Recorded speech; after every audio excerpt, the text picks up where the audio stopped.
So welcome back, and actually I've left a spot just for you, so please feel free to join me whenever you're ready. And in all seriousness, what I'm talking about today is shifting into how do we adopt a new perspective that helps us to move into well-being. Because in the other videos, what I've really been talking about is this element of stress, and how do we work with stress, how do we meet it. And this actually is a shift, because what I'm going to be talking about today is around how do we start to cultivate well-being. And one of the researchers that's been doing phenomenal work in this area is Dr. Barbara Fredrickson. And she has developed what she calls a broaden and build theory. And this theory has 4 different components to it. So the first is that when we notice positive emotions or positive states, that naturally broadens our awareness. And then from this broadened awareness, or this wider perspective, we start to have new thoughts. We start to be able to have new activities, new ways of engaging with the world, and our relationships change. And when that happens, then that leads to a sense of enhanced health and well-being. And that's really what I want to spend some time unpacking today. So if we think about how feelings and attitudes and beliefs and even the habits that we have that are often unconscious, that are built on prior experiences, how all of this shapes the way that we perceive and how we relate to an experience, then we start to notice why it becomes so important to take ourselves off of autopilot. And this is often our default setting. Because when we're on autopilot, we miss all of those many moments of well-being, of positive emotions, or even just a pleasant interaction. And when we miss those moments of well-being, then we lose the opportunity to actually broaden our perspective. So at this point, I want to talk about how do we practice shifting our perspective? How do we consciously and intentionally do this? And what is it that becomes available? So rather than asking the question, what isn't working, we start to ask the question, what is working? What is possible right now? And this is directly connected to well-being, because if you think about asking the question, what is working, or what is possible now, we're starting to get in touch with qualities of interest, of hope, inspiration, maybe even a sense of fun or amusement. And all of these are actually some of the positive emotional states that Dr. Barbara Fredrickson references in her work. So the key to all of this is actually intentionally and consciously choosing a new perspective. So let me do a little exercise where I can demonstrate this. And you'll see, as I mentioned earlier, I have this second chair next to me. And if we think about our default, our autopilot, or even our ingrained habits that we may not consciously recognize, we can think about this as this first perspective. So the way that I'm sitting in the chair, my view of the world is conditioned by this particular location of where I'm sitting, and it also comes with a certain feel to it, as I know what it feels like to sit in this position. It may be familiar to me. Now, if I shift and intentionally choose to change my perspective, that's as though I'm actually moving over to a completely different location. And notice, as I shift to this other location, it's got a completely different perspective of the world. It also has a different feel. I notice, as I continue to talk, I feel like I'm in a different relationship with you, simply because I changed my location. And this is the power of perspective. So let me talk a little bit about what I call the 4 R's. And it's a shorthand way of being able to remember the practices that help us to shift our perspective. So the first one is remembering.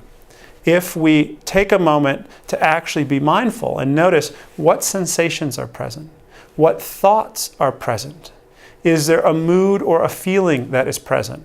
then what we're doing is we're starting to unentangle the constellation of thoughts, feelings, and sensations. And we're starting to actually then notice how they're interacting and how it might be shaping our perspective. So this is the first one, just remembering to be mindful. The second one is where we actually rewire ourselves to start to orient towards well-being. And you'll see that there are practices that go along with this video. One of them is around movement. The other is cultivating this sense of actually being friendly towards your own experience, or befriending yourself is another way of saying it. And that when you practice this, it actually will become more of your default. Another practice that you can use is one of gratitude or appreciation. And there's a lot of research that was done on this. There was actually a study that came out in 2003 that looked at when you keep a weekly journal of noticing 5 things that you're grateful for, then it has all sorts of beneficial effects. Just taking that time to write down the 5 things that you're grateful for. And some of these positive effects included more optimism about your work and your life. It also included more physical activity.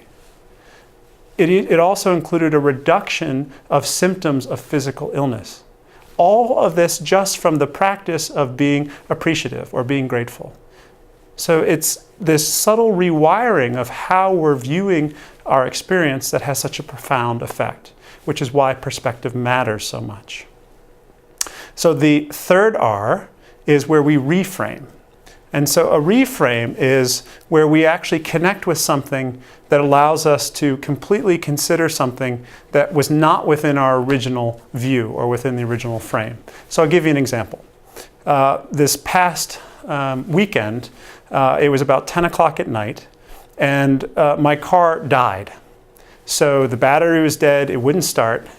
And I watched, as I could feel in my physiology, I watched the thoughts, I watched the mood of kind of fear and the sense of anxiety come in, and I could see the thoughts about what am I going to do, I'm stranded, and the body was starting to get tight. But what I did is I chose to reframe that situation, and I used a simple phrase: because I value blank, I choose to blank. So in that moment, I consciously and intentionally said to myself, because I value humor, I choose to make a joke about this situation, even though it's difficult. And in that moment of reframing, it completely shifted the situation. I could actually sense that it was somewhat funny, even though it was difficult. It's not to deny the difficulty of the situation, it just shifted the perspective on it.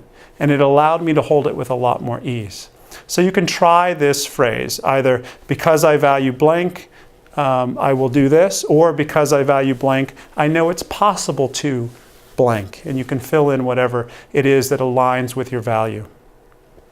Another practice that you can do is use a simple technique where you add the word "and" at the end of a phrase. So if you catch yourself saying, oh, this is terrible, there's no way this is ever going to change, and then you add one positive thing. You actually force yourself to think outside of the frame and find something that actually is positive or possible.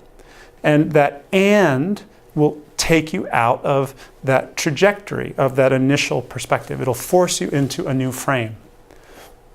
The last one that I often like to bring in, because it's one that we can forget, particularly in difficult relationships or when we're in a difficult conversation, is just to remember or reflect that this other human being is doing the best they know how in trying to be happy. And they're human just like me. They're a fellow human being. So we can actually connect at the shared humanity level, which also then shifts the perspective. It takes it out of the personal and makes it much more of the interrelational, that kind of interconnected. And so reflecting on how it's a fellow human being and we're both doing the best we know how, that can also shift the perspective. So the last two that I want to talk about are this sense of actually reflecting. So in this reflecting technique, what you do is you start to ask, what is okay now? So this is one that I mentioned earlier. What's possible now, or what is okay right now? And that automatically prompts the attention to start to notice what's working. Where is that fundamental sense of well-being or okayness? The other one is, what might a friend or a mentor or a loved one actually have to say about this situation? Or what could they add about the situation that I'm not considering? So this is another possibility. And this is all within this reflecting, or this fourth R that I'm talking about. The fifth R is actually one I've already demonstrated, which is changing your posture or repositioning. And so when you reposition, you actually physically stand up and change your posture, or you might actually change your vantage point. Even if you don't stand up and move your posture or move where you're positioned, you might actually just look somewhere else for a moment and then come back, and that will have the effect of shifting your perspective. So this is why the practice of actually changing our perspective, just as I just did a moment ago, becomes so powerful, because it starts to show us what is available right now.